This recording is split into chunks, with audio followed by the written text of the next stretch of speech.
আসসালামু আলাইকুম প্রিয় শিক্ষার্থী বন্ধুরা, তোমরা ইতিমধ্যে থাম্বনেল দেখে বুঝে গেছো আজকে আলোচনা কি। আজকে আলোচনা মাই বেস্ট ফ্রেন্ড সম্পর্কিত 10 লাইনের প্যারাগ্রাফ।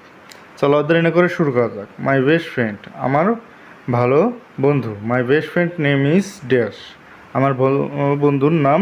এখানে শূন্যস্থানে যে নামটা ব্যবহার করবো সেই নামটা হবে।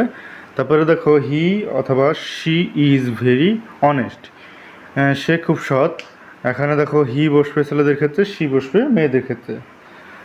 তারপর দেখো we study in the same class, আমরা একই শ্রেণীতে পড়ি। He helps me in studies, সে আমাকে পড়াশোনায় সাহায্য করে। তারপর দেখো উই প্লে টুগেদার ডেইলি, আমরা প্রতিদিন একসাথে খেলি।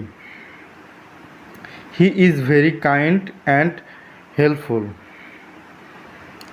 তাহলে দেখো এর অর্থ হচ্ছে সে খুব দয়ালু এবং সাহায্যকারী। My best friends respect teacher,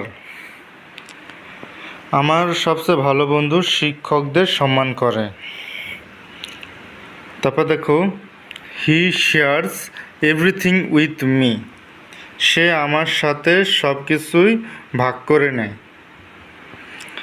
we sit together in school, আমরা স্কুলে একসাথে বসি। তারপর দেখো I love my best friend very much, আমি আমার সবচেয়ে ভালো বন্ধুকে খুব ভালোবাসি। তাহলে এখন দেখো আমাদের এই ছিল মাই বেস্ট ফ্রেন্ড সম্পর্কিত প্যারাগ্রাফ 10 লাইনের। ভিডিওটি কেমন হলো অবশ্যই কমেন্ট করে জানাবা, আর তোমরা অবশ্যই খাতায় তুলে নাও। আমাদের চ্যানেলটি সাবস্ক্রাইব করে না থাকলে অবশ্যই সাবস্ক্রাইব করে পাশে থাকা বেল আইকনটি বাজিয়ে দিও। আজ এই পর্যন্ত, পরবর্তী ভিডিওতে আবার দেখা হবে। আল্লাহ হাফেজ।